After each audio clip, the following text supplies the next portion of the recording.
나를 보내신 이의 뜻을 행하며 그의 일을 온전히 이루는 이것이니라. 너희는 넉 달이 지나야 추수할 때가 이르겠다 하지 아니하느냐.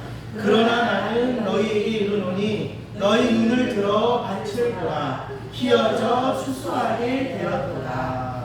아멘. 아멘. 오늘 말씀의 제목은 눈을 들어 밭을 보라. 휘어져 추수하게 되리라. 네, 여러분들 그 추석은 잘 보내셨나요? 네. 네, 저도 이렇게 추석이랑 명절 때만 되면 이제 저희 집이 부산이라 이렇게 부산을 갔다 옵니다. 그래서 부산에 이번에 갈 때는 많이 차가 안 막혔는데 저희 이제 처갓집이 김제에 있거든요. 그래서 부산에서 이제 김제로 갈 때 차가 많이 막히더라고요. 그래서 한 7시간 정도 걸린 것 같아요. 그래서 네, 차 안에서 저희 또 아내와 또 저희 아들과 함께 또 이렇게 긴 시간들을 보내고 이렇게 또 추석을 보내고 이렇게 광주로 네, 잘 다녀왔습니다. 오늘 여러분들과 함께 나눌 말씀은 요한복음 4장의 말씀입니다. 우리 많이 들어보신 말씀이죠. 특별히 요한복음 4장 24절 말씀 아마 보통 이렇게 또 많이 들어보셨을 거예요. 하나님은 영이시니 예배하는 자가 영과 진리로 예배할지니라. 아멘. 저는 이제 개인적으로 예배 사역에 대해서 참 관심이 많고 또 지금도 참 그런 부분에서 많이 이렇게 생각하는데 이제 늘 예배를 생각하면 요한복음 4장 24절의 말씀을 또 많이 떠올리게 됩니다.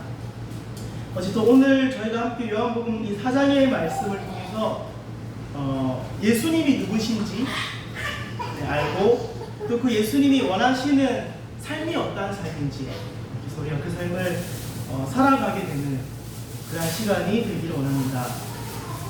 네, 오늘 저희가 다 읽지는 않았지만 요한복음 4장의 앞부분에는 이제 예수님과 사마리아 여인이 대화하는 장면이 나옵니다. 네, 그래서 어떠한 대화를 하냐면 목마름에 대한 얘기들, 이제 예수님께서 물을 떠달라고 하시고 또 영원히 목마르지 않는 생수를 주겠다, 어쨌든 이런 목마름에 대한 문제에 대해서 같이 대화하시고 또 두 번째는 남편에 대한 얘기를 합니다.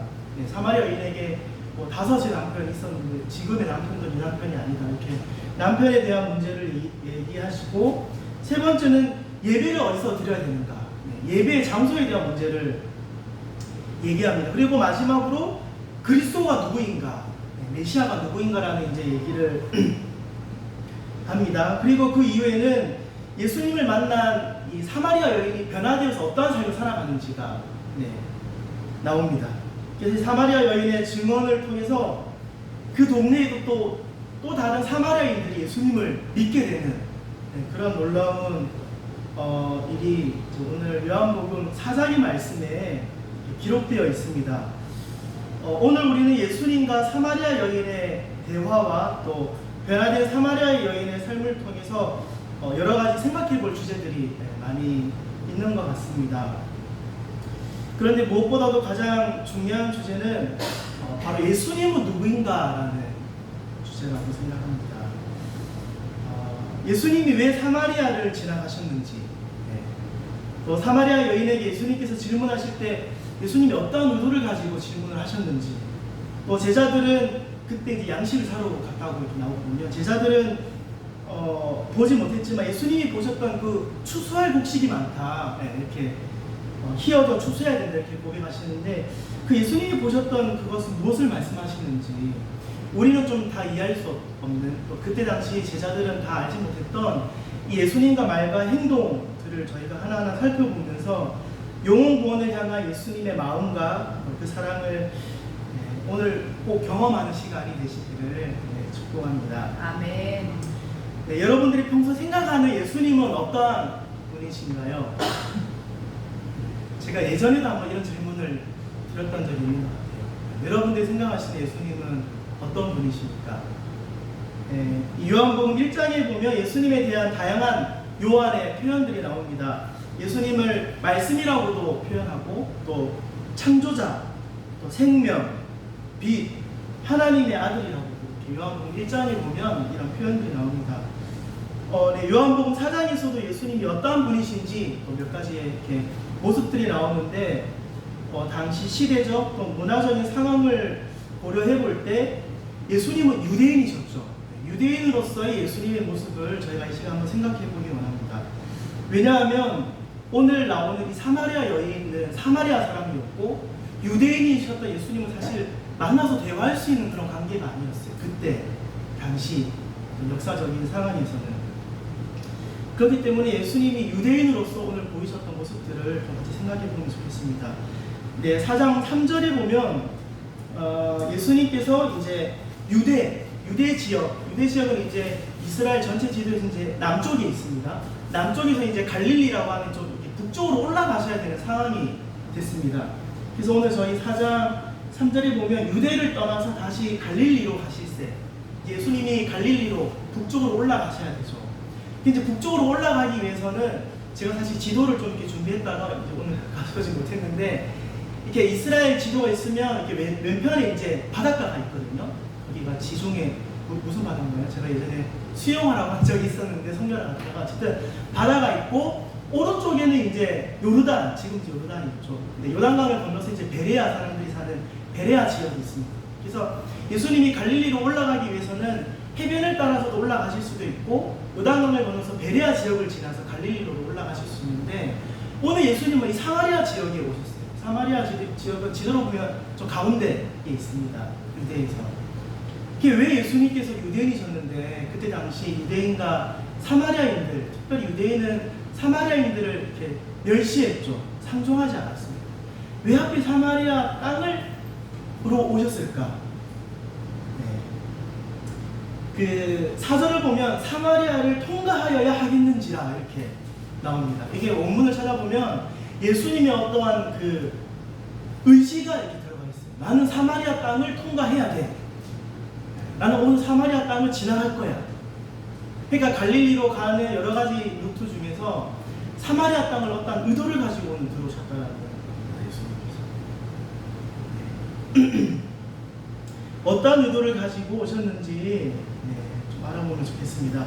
어쨌든 그래서 예수님이 사마리아에 오셔서 수가라는 동네에 있는 야곱의 우물에 도착하셨습니다. 제가 예전에 팔레스타인에서 잠깐 이렇게 살았던 적이 있는데 그때도 제가 야곱의 우물에 한번 간 적이 있어요. 그래서 가서 거기서도 이제 기타를 치면서 이렇게 찬양도 하고 예배도 하고 이제 그랬던 경험이 있는데 오늘도 예수님께서 야곱의 우물에 도착하셨습니다. 그때 이제 제자들은 먹을 것을 사러 이렇게 마을로 들어갔습니다. 그래서 예수님은 피곤하셔서 이제 우물 옆에 딱 앉아 계셨습니다. 그때 예수님 곁으로 누가 왔을까요?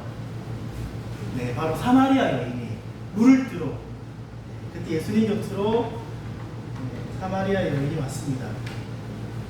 여기서 우리는 일반적인 유대인과는 다른 예수님의 모습을 볼 수 있게 됩니다. 사마리아 여인을 만났던 예수님께서 대뜸 여인에게 물을 좀 달라 이렇게 물을 좀 달라. 사실 이렇게 얘기할 수도 있죠. 나는 지금 물을 먹고 싶은데 피곤하고 힘든데 물을 뜰 수 있는 어떤 그런 도구가 없으니까 물을 뜨러 온 누군가에게 물을 좀 달라라고 얘기할 수 있지만 아까 얘기했던 것처럼 이 유대인과 사마리아인들은 서로 상종하지 않는 그런 관계 속에서 사실 굉장히 당황스러운 예수님의 말씀이셨습니다. 그래서 사마리아 여인이 굉장히 당황하죠. 그러면서 유대인인 당신이 왜 사마리아인이 나에게 물을 달라고 하는지 질문을 합니다. 그러니까 이러한 지금 대화와 질문들은 굉장히 그 시대에서는 이렇게 굉장히 당스러운 질문입니다. 여러분도 잘 아시다시피 솔로몬 왕 이후에 이제 남유다와 이제 북이스라엘로 이렇게 나눠지게 됩니다. 그래서 당시에 북이스라엘은 오늘 저희가 말씀 읽은 이 본문에 있는 것처럼 그리심산이 있는 이 사마리아인들이 지금 예배를 드리고 있는 그 그리심산에서 예배를 드렸고 남유다는 이제 예루살렘에서 제사를 드렸죠. 그때부터 이제 나눠지기 시작했습니다.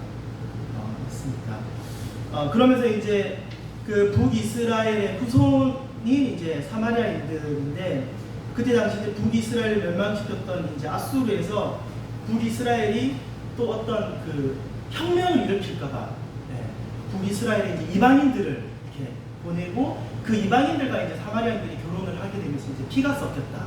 그러면서 이제 유대인들이 이 사마리아인들을 멸시하고 너희들은 더러운 자라고 이제 그러한 이제 사건 이후로 이제 이런 배경들을 가지게 되는데 여인에게 물을 달라고 말을 거신 거죠. 네, 그런데 여기서 예수님의 답변은 여인을 더 당황스럽게 만듭니다. 그래서 여인이 어떻게 유대인이 당신이 사마리아인인 나에게 물을 달라고 하십니까? 라는 그 질문 앞에 예수님이 무슨 말씀을 하시냐면 네가 만일 하나님의 선물과 또 내게 물 좀 달라는 이가 누구인지 알았더라면 내가 그에게 보였을 것이요 그가 생수를 내게 주었으리라 이렇게 얘기를 합니다. 사실 이렇게 좀 곰곰이 생각해보면 정말 말도 안 되는 앞뒤 상황이 전혀 맞지 않은 사실 대화를 예수님이 하고 계신 거예요. 처음에 내가 물을 달라고 했다가 사마리아 여인이 어떻게 당신이 저에게 물을 달라고 합니까? 라는 그 질문에 네가 내가 누군지 알았더라면 너는 나에게 물을 달라고 했을 것이다. 정말 우리가 일반적으로는 좀 이해할 수 없는 이런 말씀들을 우리 예수님께서는 하십니다. 근데 이제 참 웃긴 것은 사마리아 여인의 저는 상황 이렇게 반응을 보면서 저는 더 좀 많이 재밌었던 것 같습니다. 오히려 이제 사마리아 여인은 당황하지 않아요. 이제 예수님은 이런 분이시구나. 이제 그 예수님의 모습을 보면서 이제 사마리아 여인이 뭐라고 이렇게 막 이제 대화를 이제 하게 되죠. 네. 하다가 또 갑자기 예수님께서 남편을 또 불러오라는 얘기를 또 갑자기 주제를 또 바꿔서 얘기합니다. 여인은 정말 예수님과 대화를 하면서 이 유대인은 정말 평범한 사람이 아니구나 라는 것을 이제 깨닫게 된 것 같습니다. 그러면서 이 사마리아 여인이 평범하지 않은 유대인 예수님에게 19절 말씀에서 이렇게 고백을 하죠. 내가 보니까 당신은 선지자이시군요. 그리고 이 사마리아 여인이 평소에 고민했던 이 주제에 대해서 예수님에게 갑자기 이런 질문을 합니다. 우리 조상들은 이 산에서 예배하였는데 당신 유대인들은 예루살렘에서 예배해야 한다고 하는데 예배해야 되는 장소가 어디입니까? 라는 질문을 갑자기 합니다. 여러분 저희가 방금 얘기했던 것들을 잠깐 정리해보면 유대인과 사마리아인이 갑자기 만나서 유대인이 사마리아인에게 물을 달라고 했는데 이 사마리아인이 유대인에게 왜 갑자기 저에게 물을 달라고 하십니까? 이렇게 얘기했더니 이제 예수님께서 네가 내가 누군지 알았더라면 너는 나에게 물을 달라고 했을 것이다.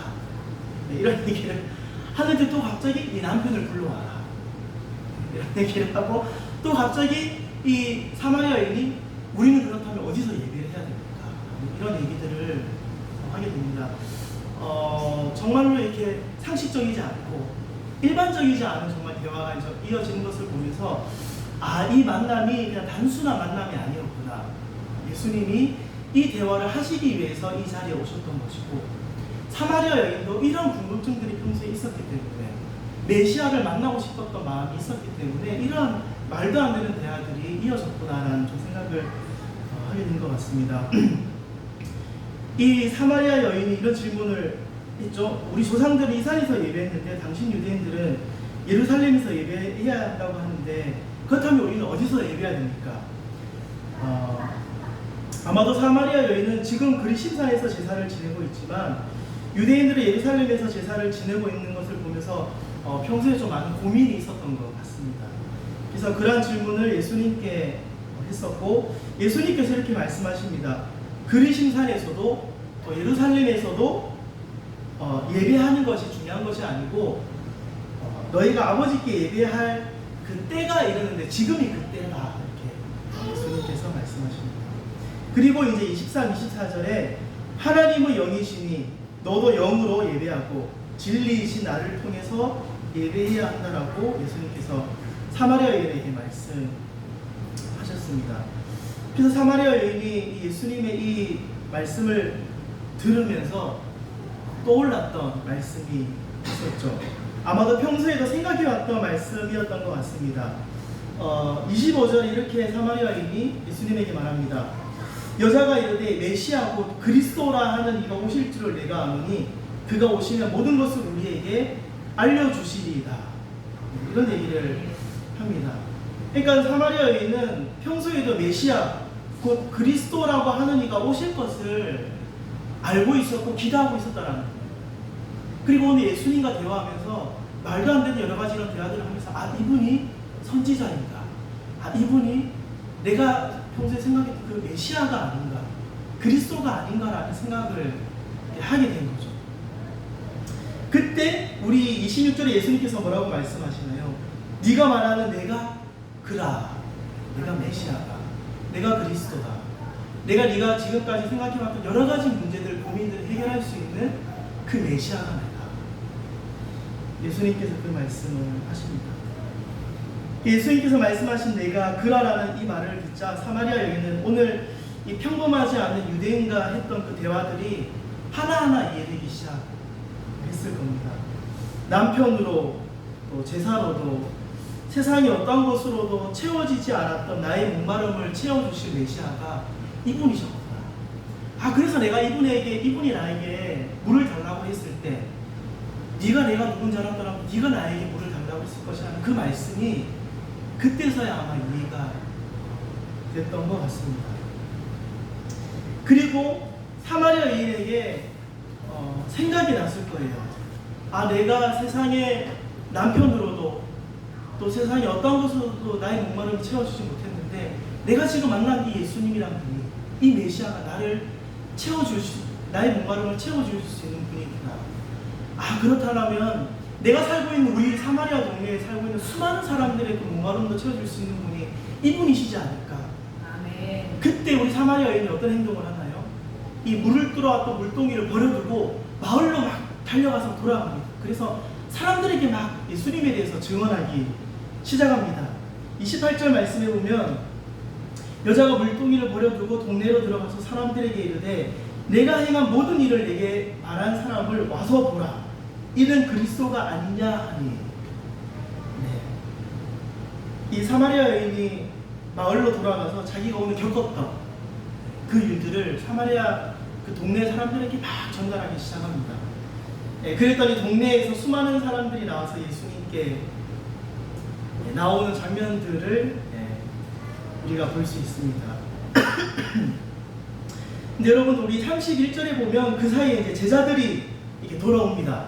제자들이 이제 양식을 구하러 갔다가 이제 양식을 구해서 이제 제자들이 돌아왔어요.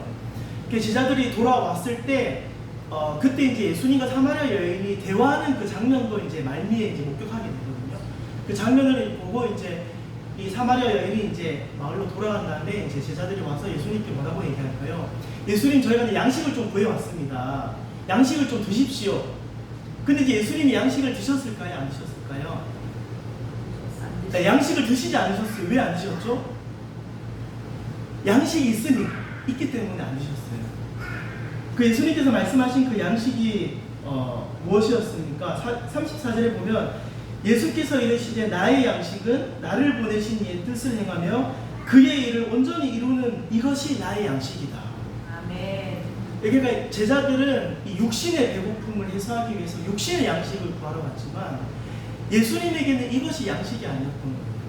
나를 보내신 하나님의 그 뜻을 행하는 것이 나의 양식이다라고 고백을 예수님께서 하십니다. 그러면서 이제 오늘 말씀의 제목이 너희는 넉달이 지나야 추수할 때가 이르겠다 하지 않느냐. 그러나 나는 너희에게 이르노니 너희 눈을 들어 밭을 보라. 희어져 추수하게 되었도다. 아멘. 이 예수님과 제자들은 같이 사마리아 땅에 같이 들어왔습니다. 근데 예수님은 무엇을 봤을까요? 이미 희어져 추수하게 될 곡식들이 많은 것을 이미 보셨던 거예요. 그 곡식을 추수하기 위해서 사마리아 땅에 들어오셨던 겁니다. 그래서 사마리아 여인을 만났고 사마리아 여인을 통해서 사마리아에 있는 수많은 사람들에게 사마리아 여인을 통해서 복음을 증언하게 하신 거죠. 그러니까 예수님은 유대인이셨지만 예수님의 눈에는 이 사마리아 여인이 유대인과 그 사마리아의 그 관계 속에 있었던 그 관계가 아니라 희어져 추수해야 될 그 곡식, 메시아를 기다렸던 그 목마른 자의 모습으로 예수님은 그들을 봤던 것이죠. 그렇지만 이제 제자들은 사실 그렇지 않았다라고 저는 말씀을 보면서 생각하게 됐어요. 제자들에게는 이 사마리아 땅은 여전히 이 상종하지 않아야 될 땅이고 그냥 우리는 이곳에서 그냥 잠시 묵었다가 갈릴리로 거쳐가야 될 땅이었던 것입니다. 그래서 이제 예수님께서 참 무서운 말씀을 35절 이하에 말씀하십니다. 거두는 자가 이게 수고하는 곡식이 있는데 제자들에게 너희는 그런 수고하는 수고도 없이 이렇게 다른 사람의 어떤 노력을 통해서 너희는 그냥 거기 이렇게 약간 뭐 버스를 탔다, 배를 타게 됐다 이런 정말 무서운 말씀을 이제 하시게 됩니다. 어쨌든 이제 예수님과 이런 제자들의 이 대화가 이제 끝나고 이제 그 사마리아 여인을 통해서 복음을 들었던 예수님의 이야기를 들었던 사람들이 이제 예수님에게 찾아옵니다. 네, 찾아와서 그 40절에 이제 저희들도 좀 함께 유하여 주십시오. 이제 청하면서 이제 예수님과 제자들이 그곳에서 이제 이틀을 더 유하시고 이제 말씀이 네 이제 끝나게 됩니다. 제가 개인적으로 이 말씀을 이제 읽고 묵상하면서 저는 사실 예배에 대해서 오늘 좀 다시 나누고 싶었었어요. 그 4장 24절에 나오는 그 말씀, 우리가 예배할 때가 그리심산도 아니고 예루살렘도 아니고 예수님께서 함께 하시는 그때에 우리는 예배해야 됩니다. 우리의 가정에서 또 우리의 직장에서 또 우리 열방에서 우리가 가는 곳마다 예배해야 됩니다라는 것들을 사실 저는 이제 나누려고 이 말씀을 이제 이렇게 막 이렇게 준비하는데 말씀을 묵상하면 묵상할수록 이 말씀의 주제가 물론 이제 그것으로도 우리가 주제를 가질 수 있겠지만 그것이 아니라는 생각이 많이 드는 거예요. 왜 예수님께서 사마리아 땅에 오셨을까? 누구를 위해서 사마리아 땅에 오셨을까?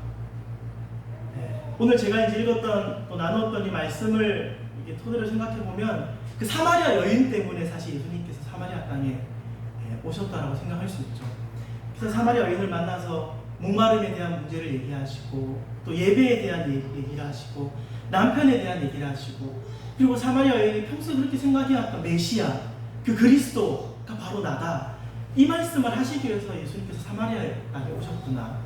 그리고 그 사마리아 여인을 통해서 또 사마리아에 있는 수많은 사람들이 복음을 듣게 되는 걸 보면서 예수님이 갈릴리로 갈 수 있는 수많은 길이 있으셨지만 이 사마리아 땅에 오신 이유는 사마리아 여인을 위해서 사마리아 사람들을 위해서 왔구나 라는 생각을 이제 하게 됐다가 또 다시 이제 말씀을 더 깊이 보니까 예수님께서 사마리아 땅에 오신 이유는 결국에는 제자들 때문에 오신 겁니다. 제자들의 이 영적인 이 닫힌 눈을 깨워주기 위해서 아멘. 제자들을 제자도로 세우시기 위해서 이곳에 오셨구나라는 좀 생각이 들었습니다. 사실 우리가 예수님을 믿으면 저는 이제 개인적으로 이제 유튜브에 이제 여러 가지 이제 찬양곡들을 이제 들으면서 어떤 생각을 하냐면 이렇게 헌신하고 내가 제자로 주님을 위해서 살아가겠습니다 고백하고 헌신하는 이러한 찬양보다는 나를 위로해주고 또 내가 힘들 때 이제 듣는 그런 찬양들이 참 요즘에 많다는 생각을 좀 많이 하게 됐어요. 우리가 이제 예수님을 사실 믿으면 물론 예수님이 나를 위로해 주시는 분이시죠, 그렇죠? 네. 예수님께서 나를 위해서 죽으셨잖아요. 나를 위해서 부활하셨잖아요.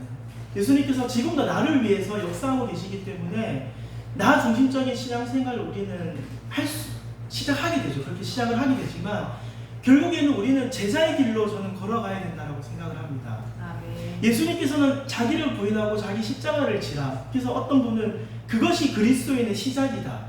그 제자로서의 삶이 그리스도로 살아가는 첫 걸음이다라고 이제 얘기하신 분이 계셨는데, 근데 지금 이제 요즘 찬양의 곡들이나 또 살아가는 우리 많은 그리스도인들의 삶을 보면 제자로서 살아가기보다는 그냥 나를 위해서 존재하는 그 예수님을 찾는 좀 삶이 많다라는 좀 생각이 들었던 것 같습니다. 아마 이때 당시에도 이 제자들을 보면서 예수님이 십자가의 길을 걸어가야 되는데 아직 그렇게 살아가지 못하는 제자들을 일깨워주기 위해서, 자극하기 위해서, 제자도로 부르시기 위해서 이 사마리아 여인의 삶을 보여주셨다는 생각이 들었습니다. 사마리아 여인이 예수님을 만나고 어떻게 되나요? 그냥 자기 삶으로 돌아가서 와, 내가 예수님을 만났어. 정말 예수님이 나에게 큰 위로를 해주셨어. 나의 모든 고민들을 해결해 주셨어로 끝나지 않고 복음을 전하죠. 물을 들어왔던 그 물덩이를 버려두고 복음을 전하러 가는 삶을 살게 됩니다. 그럼에도 불구하고 제자들은 그 삶을 봐도 여전히 추수할 곡식이 휘어졌음에도 불구하고 그것을 보지 못하는 그냥 육신의 이 양식만을 구하러 갔던 제자들의 모습을 보면서 예수님은 나의 양식은 그것이 아니라고, 그러니까 너희들이 날마다 구해야 될 그 일용할 양식, 우리가 늘 주기도문에서 고백하는 그 일용할 양식이 그냥 단순히 우리의 먹을 육신의 그 양식이 아니라고. 나를 보내신 그 하나님의 뜻을 행하는 그 일을 하는 것이 나의 양식. 아멘. 그것이 정말 예수님께서 제자들에게 하시고 싶으셨던 말씀이었다라는 생각이 듭니다. 오늘 우리도 좀 그러한 삶을 살았으면 좋겠습니다. 우리도 이 사마리아 여인을 보면서 예수님이 나의 목마름을 해결해 주시는 분이시지, 예수님이 이 세상을 살아가는 나의 모든 문제를 해결해 주시는 분이시지. 근데 그것으로 끝나지 않고 우리가 눈을 들어서 지금도 우리 주변에 또 우리 열방에 휘어져서 추수해야 될 곡식들이 참 많구나. 아멘. 그것을 보게 해달라고. 나의 영적인 눈이 이렇게 띄어져서 그것이 보게 해달라고. 그리고 내가 그것을 하는 이 일이 양식이구나. 내가 먹고 살아갈 나의 영적인 양식이구나. 그러한 삶을 살아가시는 여러분들이 되시기를 이 시간 정말로 축복합니다. 아멘. 네, 마지막으로 우리 아까 제가 원래 이제 예배에 대해서 이제 말씀을 준비 이제 하려고 이제 시작했었는데 참 이렇게 요한복음 4장 24절 말씀이 참 저에게 많이 와닿았던 예배가 언제였냐면, 제가 아산에 있을 때 이제 그때 제가 이제 선교한테 이제 간사를 그만두고 제가 군 생활할 때 이제 모아놨던 작은 조금의 돈을 가지고 작은 아파트를 이제 제가 전세로 이제 살았던 적이 있었습니다. 그래서 제가 살고 있던 그 아파트 상가에 있는 제가 교회를 다니게 됐거든요. 그래서 그 교회, 작은 개척교회 이제 목사님과 사모님이 이제 아파트에 있는 아이들을 막 전도를 하셨어요. 그래서 그때 당시에 초등학교 4학년 정도 됐던 이제 남자아이 3명이 이제 저희 교회 사모님을 통해서 이제 복음을 듣게 됐습니다. 그래서 이제 그 사모님이 이제 그 아이들이 이제 양육하고 케어하는데 제 안에 그때 이제 어떤 마음이 들었냐면, 이제 저희 집에 어차피 저 혼자 있으니까 이제 이 아이들을 저희 집에 좀 데려와야겠다. 네. 그래서 이제 아이들이 저희 집에 이제 와서 치킨도 시켜 먹고, 근데 저희 집이 12층이었는데 12층 베란다 문을 열고 막 애들이 소리도 지르고 치킨 뼈도 던지고 하는 거 보면서 나는 정말 아기를 못 키울 것 같다. 저런 특별히 아들을 정말 못 키울 것 같다 이런 생각을 했었는데, 어쨌든 이제 그런 아이들이 이제 저희 집에 왔습니다. 그래서 이제 그 중에 하나는 그 아버지가 이렇게 이혼을 하셔가지고 이제 엄마랑만 살았던 태우라는 친구인데, 이제 그 친구가 살던 그 집 맞은편에 이제 무당이 살았었어요. 그래서 그 친구가 그게 굉장히 무서웠나 봐요. 그래서 또 영적으로 되게 예민한 친구여가지고 밤에 이제 잠을 못 잔다고 저희 집에 와서 이제 자기 시작했어요. 그래서 또 부산에 또 제 아는 친구가 또 저희 집에 왔어가지고 그때 저희 집에 남자들 아이들 한 4명이 이제 같이 이렇게 같이 동거했던 적이 있었습니다. 그래서 저희 집에서도 같이 예배를 드리고, 또 이제 어떤 일이 있었냐면, 이제 제가 얘기만 하고 이제 마칠 건데, 그때 이제 저랑 같이 살았던 그 친구가 지금 이제 부산에서 전도사로 사역하고 있는 친구인데, 제가 모르는 사이에 이제 그 친구가 우리 그 초등학생 남자애들 3명한테 찬양을 한 곡 알려줬는데, 어떤 찬양을 알려줬냐면, 혹시 아실지 모르겠는데 우리는 주의 움직이는 교회라는 찬양이 있어요. 그래서 우리는 주님의 움직이는 교회라서 우리가 찬양하고 예배하는 곳이 주님의 성전이 된다, 이런 이제 그 곡이 있거든요. 그 곡을 이제 이 아이들에게 알려줬더라고요. 저는 이제 몰랐는데, 그래서 이제 제가 그 아이들을 데리고 아산에 이제 순천향대학교가 있습니다. 그래서 밤에 이제 아이들 바람 쐬러 이제 같이 제가 아이들 데리고 이제 순천향대학교를 가서 공을 하나 들고 가가지고 막 공도 차고 그 운동장에서 공도 차고 이렇게 놀다가 이제 힘들어가지고 이제 앉아서, 야 우리가 교회다 교회. 그래서 얘들아 우리 여기서 좀 같이 한번 예배를 드려보면 좋겠다 했더니 이제 아이들이 그 찬양을 막 부르기 시작하는 거예요. 우리는 주의 움직이는 교회. 우리가 찬양하고 예배하는 이곳이 주님의 성전입니다. 그래서 저는 이제 그 찬양을 듣는데 참 그 큰 감동이 있었습니다. 그래서 그 친구, 그래서 이제 그 초등학생이 벌써 지금 이제 고등학생이 돼가지고 지금도 이제 한 번씩 연락하는데, 저는 이제 개인적으로 이 요한복음 이 4장 24절, 23절, 24절, 그러니까 그리시산도 아니고 예루살렘도 아닌 곳에서 이 장소가 정말 중요하지 않다라는 생각을 하면서, 그럼 우리가 어디서 어떻게 예배해야 되는가? 정말 예수님께서 함께 하시는 그때 우리가 정말 늘 예배하는 예배자의 삶이 되었으면 좋겠습니다. 아멘. 그래서 사실 우리가 이렇게 임마누엘 교회로 또 이 교회를 유지하기 위해서 또 정말 목사님 통해서 많은 분들의 헌신과 섬김과 수고가 있죠. 그래서 우리가 이곳에서도 이렇게 수요일 날, 또 주일 날, 또 정해져 있는 예배 시간에 예배하지만 사실 우리가 가정에서 또 직장에 있는 시간이 사실 훨씬 많잖아요. 우리 삶에. 그래서 꼭 그때 예배하는 삶이 되었으면 좋겠습니다. 아멘. 교회뿐만 아니라 우리 가정에서도 정말 예배하시고 그래서 늘 예수님께서 함께 하시는 그곳에서 예배하시는 여러분들의 삶이 되시기를 주님의 이름으로 축복합니다. 아멘. 네, 우리 같이 찬송 한곡 부르고 우리 같이 기도했으면 좋겠습니다. 우리 찬송가 94장